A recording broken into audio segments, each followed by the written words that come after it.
তো গতকাল যে তোমরা টেট পরীক্ষাটা দিলে ওই টেট পরীক্ষার যে ইংরেজি প্রশ্ন এসেছিলো ওই ইংরেজি প্রশ্নের উত্তরগুলো তোমাদের সামনে আজ উপস্থাপন করছি। তো তোমরা উত্তরগুলো দেখে নাও। তো 100 থেকে প্রশ্নটি হলো the people of Delos ran away because they were. এই প্রশ্নের সঠিক উত্তরটি হলো ডি অর্থাৎ এনয়েড। 62তম প্রশ্নটি হলো the people of deals did not want to dash the conquest of Greece. এই প্রশ্নের সঠিক উত্তরটি হলো এ অর্থাৎ এন্ড। 63 নম্বর প্রশ্নটি হলো the word abate as used in the passage means.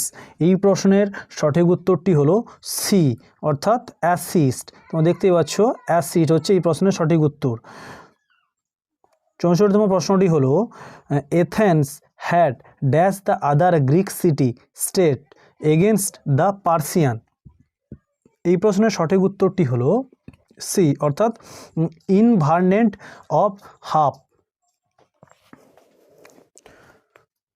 64 নম্বর প্রশ্নটি হলো Athens had dash the other Greek city state against the পার্সিয়ানস।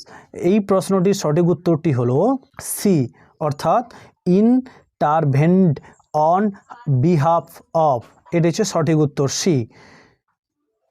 65 নম্বর প্রশ্নটি হলো Darius took drastic steps to dash the rebellious part of the empire.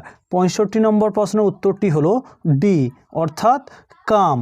কাম হচ্ছে সঠিক উত্তর কাম। 66 নম্বর প্রশ্নটি হলো which of the following option come closest to the meaning of the word ennobled as used in the passage each. এই প্রশ্নের সঠিক উত্তরটি হলো ডি অর্থাৎ এনকারেজড সঠিক উত্তর। 67 নম্বর প্রশ্নটি হলো Persia was ruled by one man. The underlined word in the sentence is an example of. এই প্রশ্নের সঠিক উত্তরটি হলো এ অর্থাৎ নাউন। সঠিক দেখতে পাচ্ছ নাউন। 68 নম্বর প্রশ্নটি হলো statement 1 Persia was autocratic, statement 2 Athens was democratic, choose the right option. এই প্রশ্নের সঠিক উত্তরটি হলো বি অর্থাৎ statement 1 and B both are true.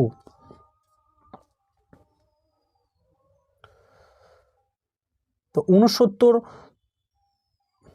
69 নম্বর প্রশ্নটি হলো the synonym of dungeon is. তো এই প্রশ্নের সঠিক উত্তরটি হলো সি অর্থাৎ অ্যাকুম্প্যান্টস হচ্ছে সঠিক উত্তর। তো 70তম প্রশ্নটি হলো I would carry him into the garden and later up the step gravel path to the main road. This sentence is example. তো এই প্রশ্নের সঠিক উত্তরটি হলো এ অর্থাৎ সিম্পল পাস্ট টেন্স। 71 নম্বর প্রশ্নটি হলো little Rakesh watch dash when he saw the narrator for the first time in his life. 71 নম্বর প্রশ্নের উত্তরটি হলো বি অর্থাৎ 4 months old। 72 নম্বর প্রশ্নটি হলো the animal which is rare in the place mentioned in the passage is. 72 নম্বর প্রশ্নের উত্তরটি হলো C অর্থাৎ স্কুইরেল হচ্ছে সঠিক উত্তর স্কুইরেল। 73 নম্বর প্রশ্নটি হলো finally I got a glimpse of him this is an example and. তাহলে 73 নম্বর প্রশ্নের সঠিক উত্তরটি হলো ডি অর্থাৎ এক্সক্লেমেটরি সেন্টেন্স। এটা সঠিক উত্তর। 74 নম্বর প্রশ্নটি হলো ইটিএল মিনস। ইটিএল মানেটা হলো এই প্রশ্নের সঠিক উত্তর হলো বি অর্থাৎ আইদার হচ্ছে সঠিক উত্তর। তো 75তম প্রশ্নটি হলো in the excursion little Rakesh was accompanied by. 75 নম্বর প্রশ্নের সঠিক উত্তরটি হলো বি অর্থাৎ প্রেম। 76 নম্বর প্রশ্নটি হলো which one of the given alternatives is not true about language acquisition. 76 নম্বর প্রশ্নের সঠিক উত্তরটি হলো ডি অর্থাৎ instruction from experts is required. 77 নম্বর প্রশ্নটি হলো immediate correction of errors is encouraged in. এই প্রশ্নের সঠিক উত্তরটি হলো এ অর্থাৎ কমিউনিকেটিভ অ্যাপ্রোচ হচ্ছে সঠিক উত্তর। 78 নম্বর প্রশ্নটি হলো seating arrangement in a diverse second language classroom should be. এই প্রশ্নের সঠিক উত্তরটি হলো ডি, অর্থাৎ flexible but unplanned, flexible but unplanned. 79 নম্বর প্রশ্নটি হলো which of the following is not true for second language learning and acquisition in direct method. এই প্রশ্নের সঠিক উত্তরটি হলো এ, অর্থাৎ sociocultural differences constitute a principal factor both. এটি হচ্ছে সঠিক উত্তর। 80 নম্বর প্রশ্নটি হলো অ্যাকর্ডিং টু NCF 2005 মাল্টিলিঙ্গুয়ালিজম। 80 নম্বর প্রশ্নটি হলো according to NCF 2005 multilingualism in a language classroom should be seen as. এই প্রশ্নের সঠিক উত্তরটি হলো ডি, অর্থাৎ a resources in teaching second language, a resources in teaching second language.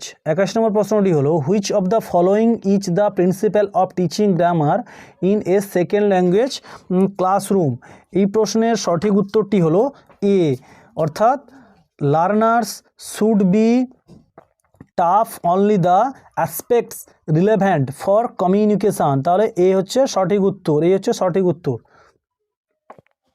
তো 82 নম্বর প্রশ্নটি হলো for teaching a grammar item a teacher begins with examples and then with the help of examples she or he clarifies the rules. After that, she or he asks the students to provide more examples and provide clarifications. The teacher here is thus using the। তো 82 নম্বর প্রশ্নের সঠিক উত্তরটি থাকবে তোমাদের জন্য B, অর্থাৎ inductive method, অর্থাৎ inductive method হচ্ছে সঠিক উত্তর। 83 নম্বর প্রশ্নটি হলো the meaning of a word in a passage depends only on. এই প্রশ্নের সঠিক উত্তরটি হবে বি, অর্থাৎ ইটস কনটেক্সট, ইটস কনটেক্সট। 84 নম্বর প্রশ্নটি হলো which of the following TLM is most essential for an English teacher to carry to the classroom. 84 নম্বর প্রশ্নের সঠিক উত্তরটি হবে সি, অর্থাৎ টেক্সট বুক, টেক্সট বুক হচ্ছে সঠিক উত্তর। 85 নম্বর প্রশ্নটি হলো basic skills for language learning comprises of. তো 85 নম্বর প্রশ্নের সঠিক উত্তরটি হবে বি, অর্থাৎ listening, speaking, reading and writing. 86 নম্বর প্রশ্নটি হলো the purpose of remedial teaching is to. তো এই প্রশ্নের সঠিক উত্তরটি হবে সি, অর্থাৎ টিচ, সি অর্থাৎ teach again the language items not properly learned. 27 নম্বর প্রশ্নটি হলো what should be emphasised in assessing second language proficiency.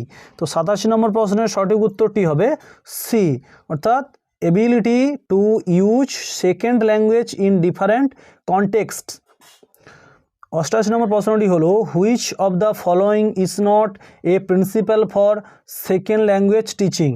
এই প্রশ্নের সঠিক উত্তরটি হবে এ, অর্থাৎ প্রম্পট ফিডব্যাক, প্রম্পট ফিডব্যাক হচ্ছে সঠিক উত্তর। 89তম প্রশ্নটি হলো which of the following activity is not appropriate in developing language skill. এই প্রশ্নের সঠিক উত্তরটি হবে বি, অর্থাৎ reading story book, reading story book. 90তম প্রশ্নটি হলো listening comprehension is a par N.